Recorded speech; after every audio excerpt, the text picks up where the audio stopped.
Assalamualaikum warahmatullahi wabarakatuh. Bismillahirrahmanirrahim. Salam sejahtera untuk kalian semua, para penonton YouTuber saya. Dan saya doakan kalian, semoga kalian selamat dari segala musibah dan diberi kesehatan selalu oleh Allah Subhanahu wa Ta'ala. Dan saya ucapkan terima kasih untuk saudara subscribeku yang saya hormati. Semoga kalian kelak dituntun oleh Allah Subhanahu wa Ta'ala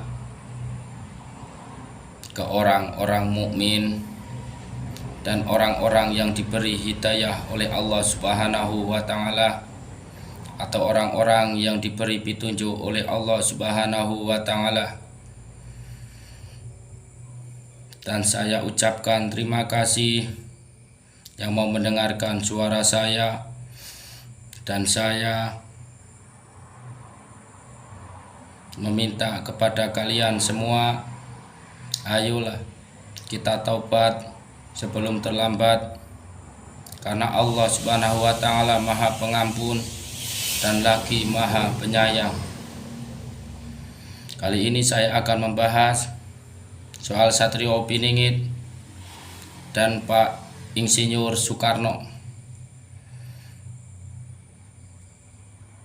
Dalam penglihatan saya, ada suatu rumah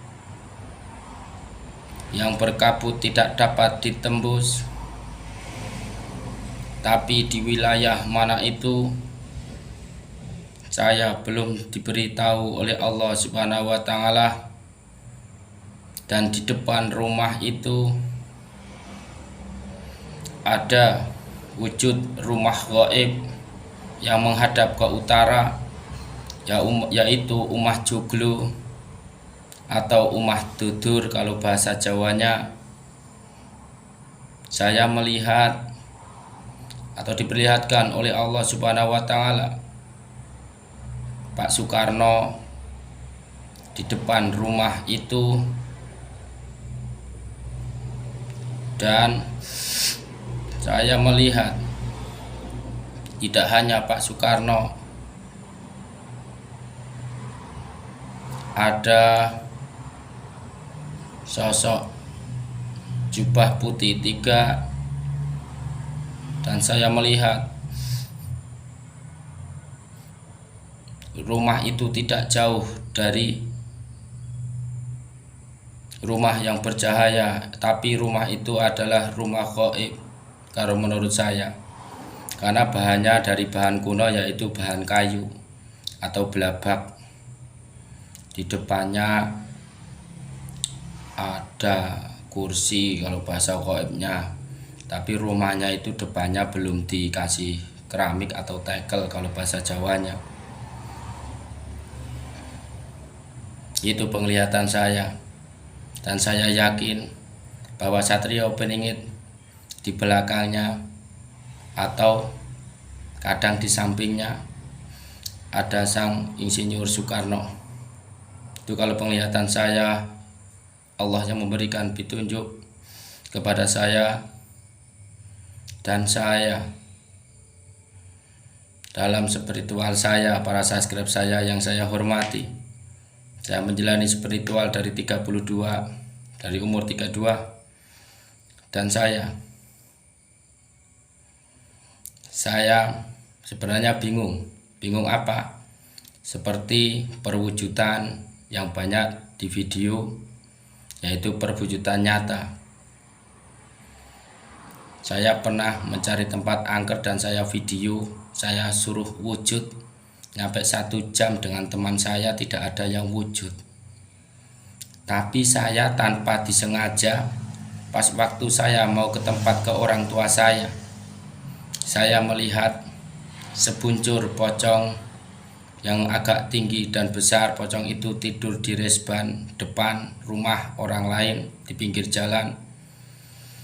Tapi di saat mau saya samperin, saya membawa pacul.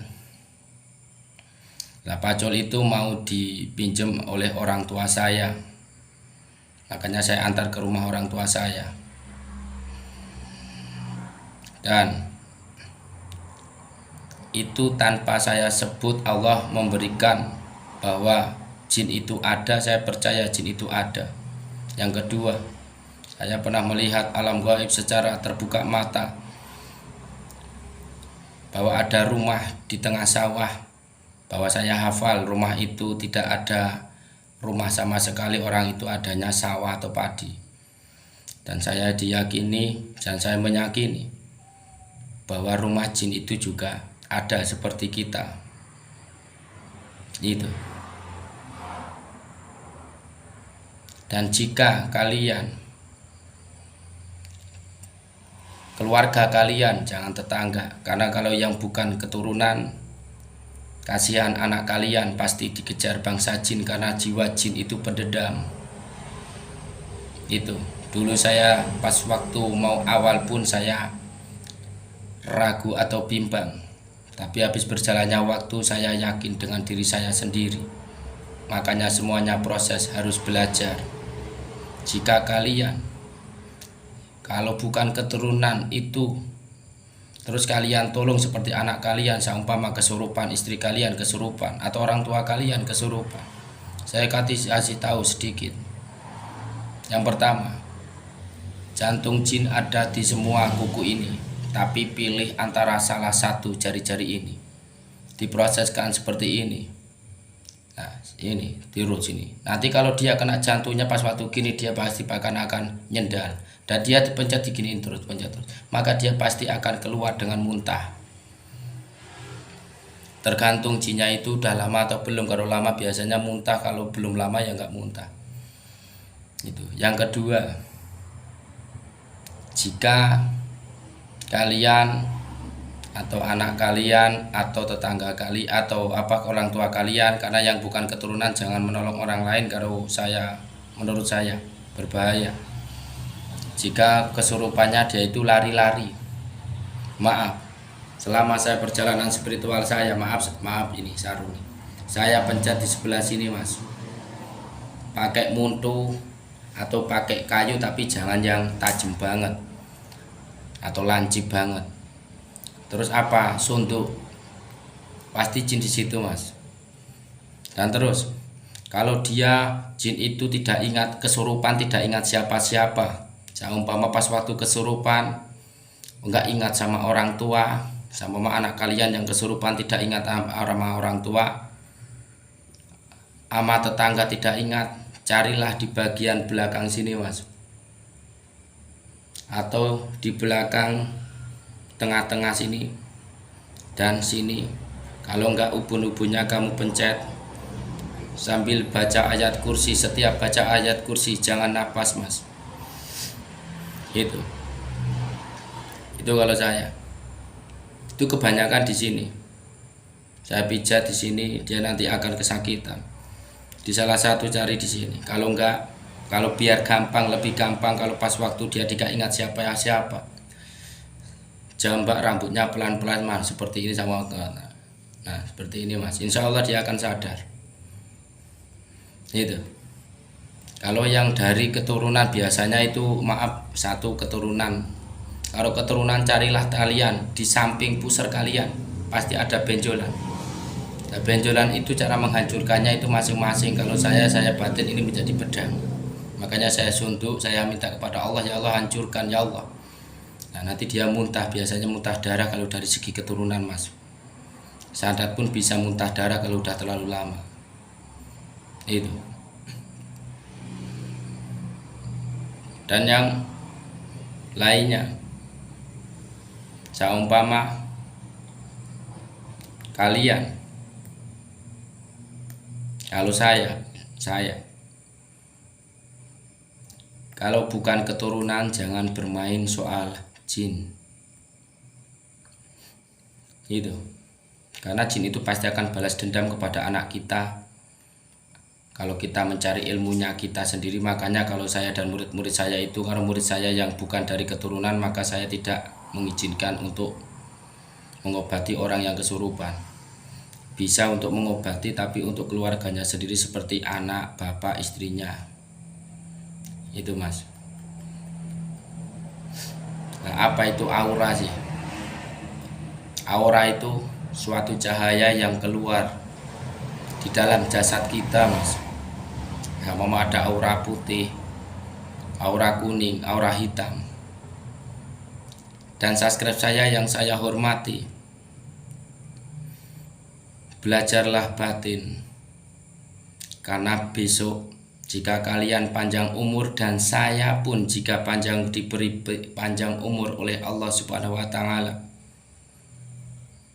kita mengetahui antara orang kafir pasukan si Dajjal laknat dengan pasukan hamba Allah, yaitu yang dari keturunan Rasulullah SAW beserta panglima dan pengikutnya. Kita akan diperlihatkan oleh Allah Subhanahu wa taala melalui batin Mas. Itu. Karena apa? Tulisan kafaro itu juga gaib.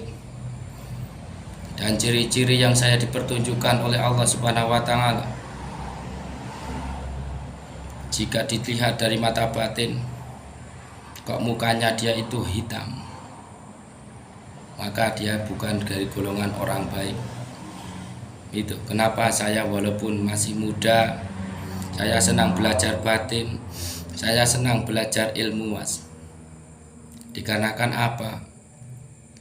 Dikarenakan ilmu itu pasti berguna untuk anak dan istri kita, berguna untuk orang lain, untuk menolong sesama umat Mas. Itu. Nah, batin itu sebenarnya apa?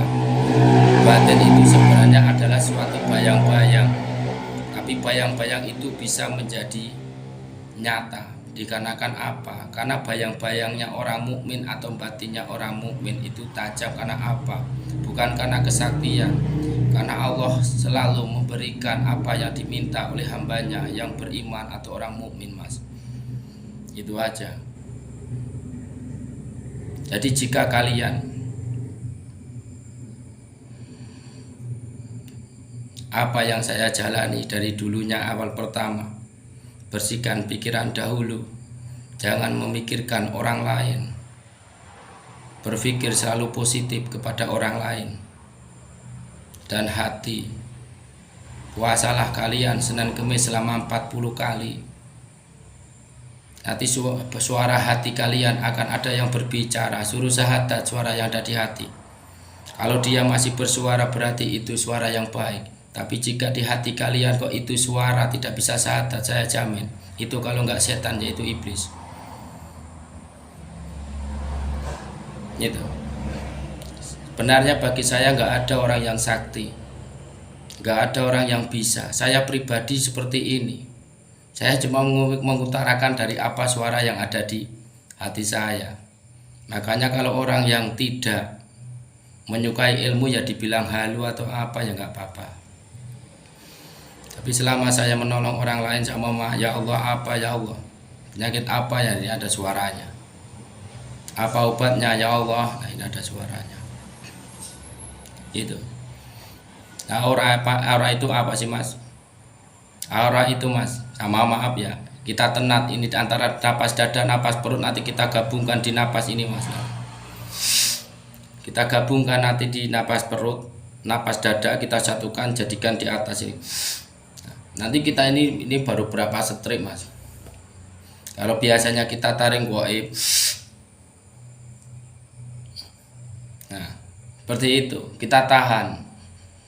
Apalagi kalau kalian belajar ini nahan dan hati kalian berzikir mengingat asma Allah Subhanahu wa taala, saya jamin di bagian dada belakang, di kaki pasti ada aura panas. Lah itulah bagaimana caranya mengeluarkan Mas. Besok saya lanjut bagaimana caranya mengeluarkan bahasa gaib yang terasa panas di dalam tubuh jasad kita. Semoga bermanfaat. Saya akhiri.